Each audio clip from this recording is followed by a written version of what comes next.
Welcome to fantasy stories. யாராவது subscribe பண்ணலனா பண்ணிட்டு லைக் போடுங்க. வாங்க கதைக்குள்ள போகலாம். அத்தியாயம் 13. அதிர்ச்சியில் ஊர் மக்கள். அகிலா குமாருடைய வீட்டிலிருந்து வெளியே ஓடி வரும்பொழுது அவள் கண்ட காட்சி அவளை சிலை போல உறைய செய்தது. ஏனென்றால் அங்கு அவளுடைய தந்தையும் மற்றும் சில உறவினர்களும் அங்கிருந்தனர். அகிலா தனது கூந்தலை வாரி கொண்டை போட்டுக்கொண்டு தனது தாவணியை சரி செய்து கொண்டே வந்தாள். அதனை அவளது அப்பாவும் அவளுடைய உறவுக்காரர்களும் கவனித்தனர். அகிலா எவ்வாறு அதிர்ச்சியில் உறைந்து போய் நிற்கிறாளோ அதே போல அகிலாவின் அப்பாவும் அவளுடைய உறவுக்காரர்களும் உறைந்து போய் நின்றனர். ஏனென்றால் அகிலா இந்த ஊரில் யாரிடமும் அதிகம் பழகியதில்லை. அது மட்டுமில்லாமல் அவள் இதுவரை வளர்ந்த இடத்திலும் யாரும் அவளை பற்றி தவறாக பேசியதில்லை. அகிலாவை போல ஒரு பெண்ணை பார்த்திருக்க முடியாது. எந்த பசங்களிடமும் பேசாமல் மிகவும் நல்ல பெண்ணாக இருப்பாள் என்று அனைவரும் சொல்லும்படி இருந்தவள் இப்பொழுது தன்னுடைய நடத்தை மாறியவளாய் நிற்பதை பார்த்த அனைவருக்கும் பேரதிர்ச்சியாக இருந்தது. தன் தந்தை பார்த்ததும் அகிலவிற்கு என்ன செய்வது என்று தெரியவில்லை. அவள் திருத்திருவென முடித்துக்கொண்டு நின்றாள். அனைவரும் என்ன செய்வதென்று தெரியாமல் நின்று கொண்டிருக்க அகிலவிற்கு அண்ணன் முறை வேண்டிய ஒருவன் வேகமாக அவள் முன்னே நடந்து வந்து பலாரென அவள் கன்னத்தில் அறைந்தான். அவன் அறைந்ததும் அகிலா அதே இடத்தில் பொத்தென்று சுருண்டு விழுந்தாள். அகிலா தன் கண்முன்னே அடி வாங்குவதை பார்த்து அவளுடைய அப்பாவிற்கு மிகுந்த வேதனையாக இருந்தது. அவர் தன்னைத்தானே கட்டுப்படுத்திக் கொண்டு தன் தலையை குனிந்தபடி நின்றார். தங்களுடைய குடும்பமானதை சீர்குலைத்து விட்டாள், தன்னுடைய சித்தப்பாவின் கௌரவத்தை சிதைத்து விட்டாள் என நினைத்து கோபத்தில் அகிலாவை அடித்துக் கொண்டிருந்தான் அவளுடைய சகோதரன். தன் சகோதரனிடமிருந்து தப்பிக்க முடியாமல் அகில தவித்தாள். அவளால் அந்த அடியை தாங்கிக் கொள்ள முடியவில்லை. எனவே அவள் அழ ஆரம்பித்தாள். என்னை மன்னிச்சிடுங்க, நான் தெரியாம பண்ணிட்டேன் என சொல்லிக்கொண்டே அகில அழ ஆரம்பித்தாள். ஆனால் அவளது அழுகையை அவன் கொஞ்சம் கூட பொருட்படுத்தவில்லை. வீட்டினுள்ளே அமர்ந்தபடி அகிலவை பற்றிய நினைவுகளில் மூழ்கியிருந்தான் குமார். அப்பொழுது அகிலவின் அழுகுரல் அவனது காதுகளுக்கு கேட்டது. என்ன இது, யாரோ அழுகிற சத்தம் மாதிரி கேட்டது. அந்த குரல் வேற நம்ம அகிலா குரல் மாதிரி இருக்கே என மனதிற்குள் நினைத்தபடி வேகமாக எழுந்து வெளியே வந்தான். அப்பொழுது அவன் கண்ட காட்சி அவனை அதிர்ச்சிக்குள்ளாக்கியது. ஏனென்றால் அவன் நினைத்தது போல அகிலா அங்கு அழுதபடி தரையில் கிடந்தாள். அகிலவை அவளுடைய அண்ணன் அடித்தும் உதைத்தும் சித்திரவதை செய்து கொண்டிருந்தான். குமாருக்கு அங்கே நிற்கும் மற்றவர்கள் கண்ணுக்கு தெரியவில்லை. அவனது கண்கள் அகிலவை மட்டுமே கவனித்துக் கொண்டிருந்தன. வேகமாக ஓடிய குமார் அகிலவை அடித்துக் கொண்டிருக்கும் அவளுடைய அண்ணனை பிடித்து தள்ளினான். குமாரின் தாக்கத்தால் அகிலவின் அண்ணன் தடுமாறி கீழே விழுந்தான். உடனே குமார் கீழே கிடந்த அகிலவை பார்த்து, எதுக்காக அகிலா, உன்னை இவன் அடிக்கிறான்? என்னாச்சு, ஏதாவது பிரச்சனையா என கேட்டுக்கொண்டே அவளை தூக்க முற்பட்டான். அப்பொழுது குமாரின் கண்கள் கலங்க ஆரம்பித்தன. அகிலவின் முகத்தை பார்க்கும் பொழுது அவனது இதயம் கலங்கியது. ஏனென்றால் எப்பொழுதும் மகிழ்ச்சியாக பார்த்த அழகிய முகம் தற்பொழுது கண்ணீரோடு இருப்பது அவனை மிகுந்த வேதனை அடைய செய்தது.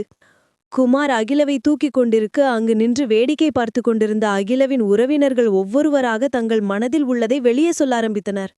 பாத்தியா, அவனுக்கு எவ்வளவு திமிர் இருந்திருந்தா நம்ம பொண்ணுகிட்டே தப்பா நடந்துகிட்டு இப்ப நம்ம பையனை தள்ளிவிடுமா? இவனையெல்லாம் சும்மாவே விடக்கூடாது. இப்படியே விட்டா இவனுங்க ஊர்ல உள்ள ஒரு பொண்ணை விட்டு வைக்க மாட்டாங்க. நம்ம பிள்ளைய அவன் கீழே தள்ளி விட்டுட்டான், இன்னும் என்னடா பேசிக்கிட்டு இருக்கீங்க, வாங்க போய் அவனை 2 சாத்து சாத்தலாம் என மாறி மாறி சொல்லிக்கொண்டே இருக்க அனைவரும் ஒன்று திரண்டு வேகமாக குமாரை அடிக்க ஆரம்பித்தனர். அகிலவே தன்னை மறந்து தூக்கிக் கொண்டிருந்தவன் திடீரென தன் உடலில் அடி விழுவதை கவனித்து துடித்தான். தன் உடலில் அடி விழுந்ததும் தான் அவனுக்கு சுற்றி நடக்கும் அனைத்தும் தெரிந்தது. அப்பொழுதுதான் அவன் அகிலவின் உறவினர்கள் சுற்றி நிற்பதையும் அகிலவின் தந்தை தலைகுனிந்தபடி அழுது கொண்டிருப்பதையும் அகிலவின் அண்ணன் மண்ணில் விழுந்து எழுந்து வந்து மீண்டும் திரும்பி தன்னை அடிப்பதையும் கவனித்தான். குமார் அந்த நேரத்தில் அவர்களை எதிர்க்க முயற்சி செய்தான். ஆனால் சுற்றி 10 பேர் நிற்பதால் அவனால் எதுவும் செய்ய முடியவில்லை. அவர்களுடைய தாக்கம் அதிகமாக இருந்தது. அவர்கள் ஒவ்வொருவரும் கொஞ்சம் கூட இடைவெளி இல்லாமல் வேகமாக அடித்துக் கொண்டிருந்தனர். அந்த நேரத்தில் அவர்கள் பேசுவது குமாரின் காதுகளுக்கு நன்றாக கேட்டது. ஏண்டா, உனக்கு எவ்வளவு தைரியம் இருந்திருந்தா நம்ம பொண்ணுகிட்டே தப்பா நடந்துகிட்டு, உன்னையெல்லாம் உயிரோடவே விடக்கூடாதுடா என சொல்லிக்கொண்டே அவர்களை தாக்கிக் கொண்டிருந்தனர். அப்பொழுதுதான் அவனுக்கு புரிந்தது, அவர்கள் அனைவரும் நம் அகிலவை தொட்டு தூக்கியதால் தான் அடிக்கிறார்கள் என்று. குமார் அடி வாங்கிக் கொண்டிருக்க அப்பொழுது ஒரு பெண்ணின் குரல் வேகமாக கேட்க ஆரம்பித்தது. ஐயையோ, எல்லாரும் வாங்க, என் பையனை சாகடிக்கிறாங்க, என் பையனை போட்டு அடிக்கிறாங்க, சீக்கிரம் வாங்க என ராஜி கத்த ஆரம்பித்தாள். அப்பொழுதுதான் ராஜி மார்க்கெட்டிலிருந்து திரும்பி வந்திருந்தாள். அந்த சமயத்தில் தன் முன்னே தன் மகன் அடி வாங்குவதை பார்த்து ராஜி அழ ஆரம்பித்தாள். ராஜியின் அலறல் சத்தம் கேட்டு ராஜியின் கணவருடைய தம்பி, அண்ணன் மற்றும் அவருடைய மகன்கள் என குமாருடைய பங்காளிகள் வேகமாக அந்த இடத்திற்கு வந்தனர். தங்களுடைய பங்காளியான குமார் அடி வாங்குவதை பார்த்த மற்றவர்களுக்கு கோபம் வந்தது. வேகமாக அவர்கள் குமாரை அடிப்பவர்களை தாக்க ஆரம்பித்தனர். இவ்வாறு இரு குடும்பங்களுக்கு இடையே சண்டை மூண்டது. சண்டையில் ஏற்படும் சத்தங்களும் அழுகுரல்களும் வெளியே வேகமாக கேட்க ஆரம்பித்தன. அதனால் அந்த ஊரில் உள்ளவர்களுக்கு கொஞ்சம் கொஞ்சமாக இரு குடும்பத்திற்கும் இடையே சண்டை நடக்கிறது என்பது தெரிய ஆரம்பித்தது. இவ்வாறு சண்டை நடந்து கொண்டிருக்க அந்த இடத்திற்கு ஊர்த்தலைவர் வந்து சேர்ந்தார். அவர் வந்ததும் மரியாதையின் காரணமாக மற்றவர்கள் சண்டை போடுவதை நிறுத்தினர். ஊர்த்தலைவர் ஒரு இராணுவ வீரர். அவர் ஊருக்கு பல நல்லதுகளை செய்தவர். அது மட்டுமில்லாமல் யார் உதவி என்று கேட்டாலும் உடனே அதை செய்து கொடுக்கும் நல்ல மனம் படைத்தவர். அதன் காரணமாகவே தொடர்ந்து 4 முறை அவரே ஊர்த்தலைவராக அனைவராலும் ஒருமனதாக தேர்ந்தெடுக்கப்பட்டவர். தற்பொழுது அவர் அங்கு வந்திருப்பதால் அனைவரும் அவர் முன்னே பேசாமல் அமைதியாக நின்றனர். அடிபட்டு இரத்தம் சொட்ட சொட்ட குமார் தரையில் கிடந்தான். அவனை பிடித்தபடி அவனது அருகே அகிலா அமர்ந்திருந்தாள். குமாரின் முகத்தையும் அவனது காயங்களையும் பார்த்த ஊர்த்தலைவர் மற்றவர்களை பார்த்து, என்னம்மா இது, மாட்டை அடிக்கிற மாதிரி அடிச்சு வச்சிருக்கீங்க. உங்களுக்கெல்லாம் பொறுமையா இருக்க தெரியாதா? அடிதடிதானே எல்லாத்துக்கும் முடிவுன்னு நினைச்சுக்கிட்டு இருக்கீங்க. 2 நிமிஷம் உட்காந்து பேசினா எல்லாம் சரியா போயிடும். அதை விட்டுட்டு எதுக்காக இப்படி அந்த பையன் மேல கைய வச்சீங்க? யார் இந்த பையன் அடிச்சது என மிகுந்த கோபத்துடன் கேட்டார். அவர் கேட்கும் பொழுது தன் கைகளை இறுக்கி மூலியபடி முகத்தில் கோபத்துடன் கண்கள் விரிய அவர் கேட்ட அந்த கேள்வி மற்றவர்களை பயத்தில் அழுத்தியது. ஏனென்றால் இந்நாள் வரை அவர்கள் யாரும் ஊர்த்தலைவர் கோபப்பட்டு பார்த்ததில்லை. ஆனால் தற்பொழுது அவருடைய கோபத்தை பார்க்கும் பொழுது அவர்கள் ஒரு நிமிடம் பயப்பட ஆரம்பித்தனர். ஊர்த்தலைவரின் பயத்தைக் கண்ட அனைவரும் எதுவும் பேசாமல் அமைதியாக நின்று கொண்டிருந்தனர். அப்பொழுது ஊர்த்தலைவர் தன் தலையை திருப்பி தன் அருகிலிருந்த உதவியாளனை பார்த்தார். உடனே அவன் தலைவர் எதன் காரணமாக தன்னை பார்க்கிறார் என்பதை புரிந்து கொண்டு வேகமாக ஓடினான். அடுத்த சில வினாடிகளில் அவருடைய அம்பாசிடர் காரை கொண்டு வந்தான். எப்பா குமார், எழுந்திருப்பா. எம்மா நீயும்தாம்மா, 2 பேரும் எழுந்திருங்க, கார்ல போய் உட்காருங்க என ஊர்த்தலைவர் சொன்னதும் இருவரும் மெல்ல எழுந்தனர். அப்பொழுது அகிலவின் உறவுக்காரர்களில் ஒருவன், தலைவரே இப்படியெல்லாம் பண்ணாதீங்க, இவன் எங்க பொண்ணு மேல கைய வச்சிருக்கான், இவனை நாங்க சும்மா விட மாட்டோம் என கூற அவனது அந்த சொல்லை கேட்ட ஊர்த்தலைவருக்கு மிகுந்த கோபம் வந்தது. கைய வச்சிடுவியா நீ? உனக்கு அந்த அளவுக்கு தைரியம் இருக்கா? முடிஞ்சா கைய வைடா பாக்கலாம் என ஊர்த்தலைவர் கோபமாக சொல்லிக்கொண்டே குமாரை பார்த்து, டேய் குமார், இங்க வாடா என்று அழைத்தார். இதோ குமார் வந்துட்டான். எவன்டா இவன் மேல கைய வைக்கிறவான்? தைரியம் இருந்தா வந்து வைங்கடா. அதுக்கப்புறம் நான் யாருன்னு உங்களுக்கு தெரியும். நான் அமைதியாக இருக்கிறதுனால எந்த ஒரு வம்புக்கும் போக மாட்டேன்னு மட்டும் நினைச்சிடாதீங்க. நான் உங்களை விட பயங்கரமா ஆடினவன். என்னோட கோபத்தை கட்டுப்படுத்த முடியாம தான் என்னோட ஐயா என்ன பட்டாளத்துக்கு அனுப்புனாரு என கர்ஜிக்கும் குரலில் கூறினார். அவரது ஒவ்வொரு வார்த்தைகளும் சுற்றியிருந்த அனைவரது மனதையும் பயமுறுத்தியது.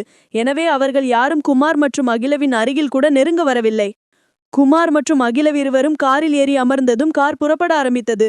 ஊர்த்தலைவர் கூறியது போல அவருடைய உதவியாளன் அவர் இருவரையும் மருத்துவமனை அழைத்துச் சென்றார். பிறகு அவர்களுக்கான முதல் உதவி செய்யப்பட்டு மீண்டும் அவர்களை ஊரில் உள்ள சிவன் கோயிலுக்கு அழைத்து வந்தனர். அந்த சிவன் கோயில் ஊரின் நடுவே மிகவும் பெரியதாக இருந்தது. அங்குதான் ஏதாவது பிரச்சனை ஏற்பட்டால் அனைவரையும் வரவழைக்கு சமாதானமாக பேசுவர். அது கோவில் என்பதால் யாரும் தங்களை மீறிய தகாத வார்த்தைகளை உபயோகிக்க மாட்டார்கள்.